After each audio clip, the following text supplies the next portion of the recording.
Good afternoon, Wolfpack. Time again for another wolfofbricks.com update. Once again, I am Jim. This is where we talk about Lego investing and reselling. So before we get into the main topic, I'd just like to talk about the website real quick. I do have a new article right here. You can see 9 factors to consider when picking a winning Lego set for investing. I think maybe I could have went with a better thumbnail. That looks quite dramatic compared to some of the other choices that I probably should have picked. But nonetheless, 9 factors to consider when picking a winning Lego set for investing.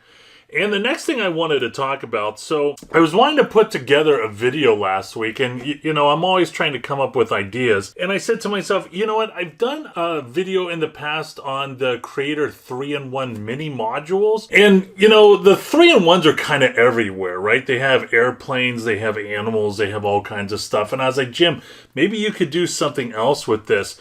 And so I started to do a video on, I called it creatures.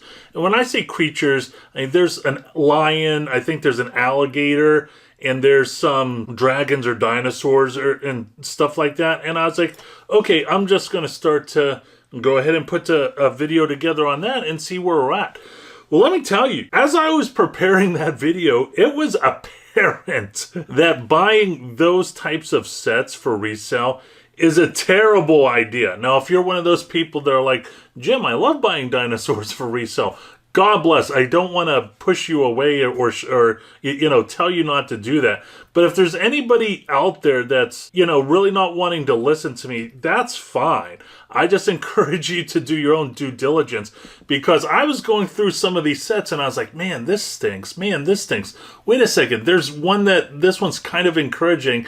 And then it just got depressing and depressing and depressing. And I said, there's no reason to make a video on just stuff that you really shouldn't buy. And it's pretty obvious that you shouldn't buy. So I'm just letting you know, if that's something that you're wanting to purchase, those types of sets, please do your due diligence first. Because let me tell you, I would say maybe 1 out of every 10 creature sets actually was producing a somewhat impressive return on investment. But I wouldn't touch those with a 10-foot pole. All right, so we're going to talk about the Harry Potter retiring sets, and this list, of course, is from brickfanatics.com. I'm starting to put together my list. I said I was going to do that mid-September, maybe, and post it towards the end of this month. So that's something to be on the lookout for. But in the meantime, we're just going to go over the Brick Fanatics list. Now, I'm not going to go over all of these sets, but I will go over a lot of them. This is going to be kind of a shotgun lightning round. And it's going to go from my least likely sets that I would purchase to, you know, sets that are, I believe, bona fide winners and I'm already purchasing. So we're going to go into it. And I also want to ask a few questions to you as we go through this. Now, this was a set that I wasn't even going to post, because this is a set that I'm never going to buy, but because I will get the occasional, hey Jim, what do you think about advent calendars? Unless they're like 70% off, I will never touch an advent calendar. And I don't even look for deals on advent calendars. So an advent calendar has to like literally hit me in the and say, hey, I'm 70% off, buy me.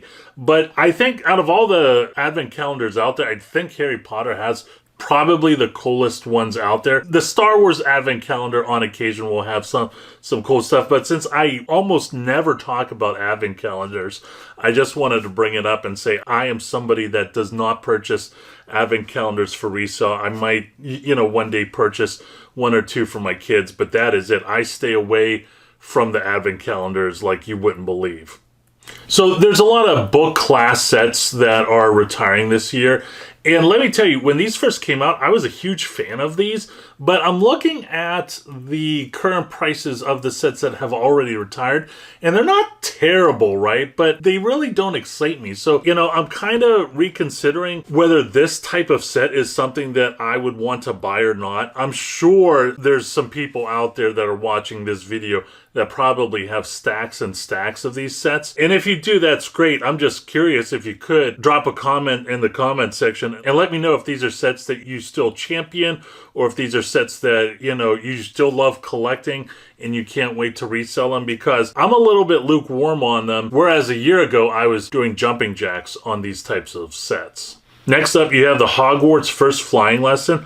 I like this set. It comes with the gold figure, right? I know a lot of resellers that have this set. And here's the deal. Of course, everybody should know this. You know, this is a set that you need to get on discount, just like every set that you need to purchase needs to be on some sort of discount. But I've heard a lot of chatter. I've seen people talk about this on the forums and on the Facebook groups. So this is a set that I like. I'm just not sure how deep I would go into it.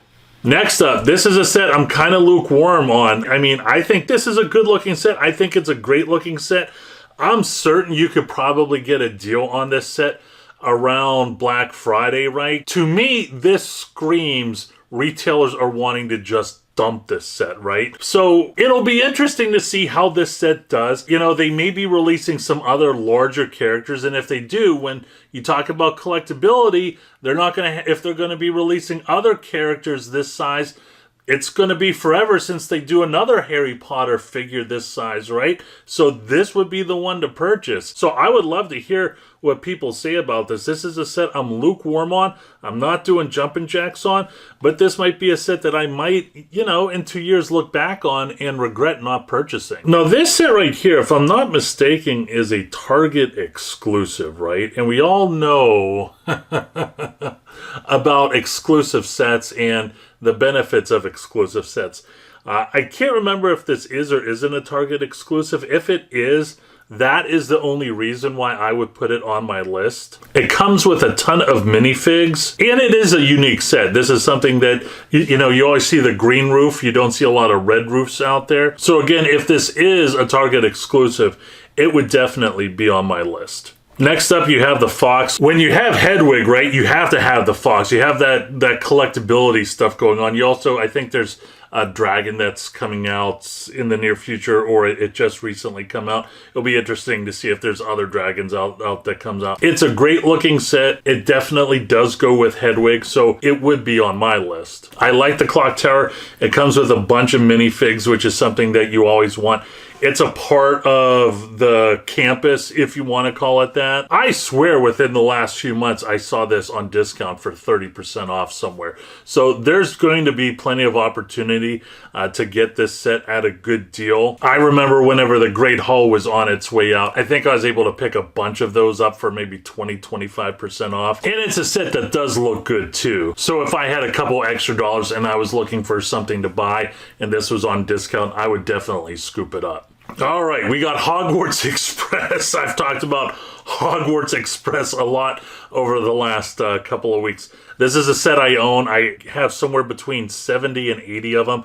I'm actually, because it's pretty much confirmed that this set is going to retire, I'm actually trying to grab as many as I possibly can at a discount if it's possible. I think this set is actually on a list of sets that I will be talking to a big box retailer on later this week and about potentially getting this for at least 25% off. So I just don't like this set. I love this set. I'm hoping to grab a bunch more. And I already talked about how I think the newer Hogwarts Express, the more expensive one, will kind of elevate the price of this Hogwarts Express, which is something that I would definitely love to happen.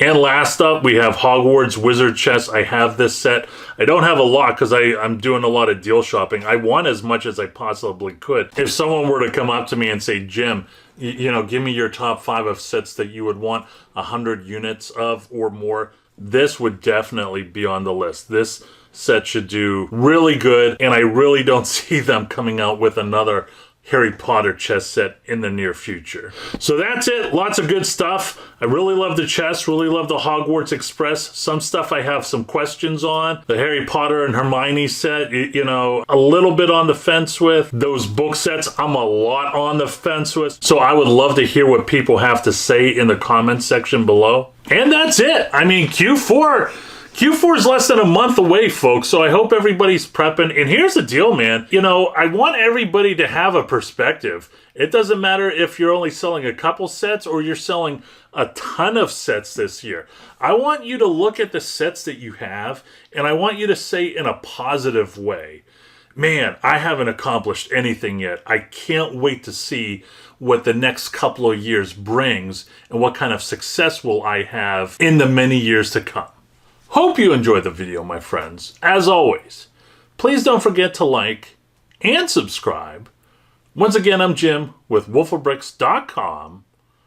Always go out there and get it.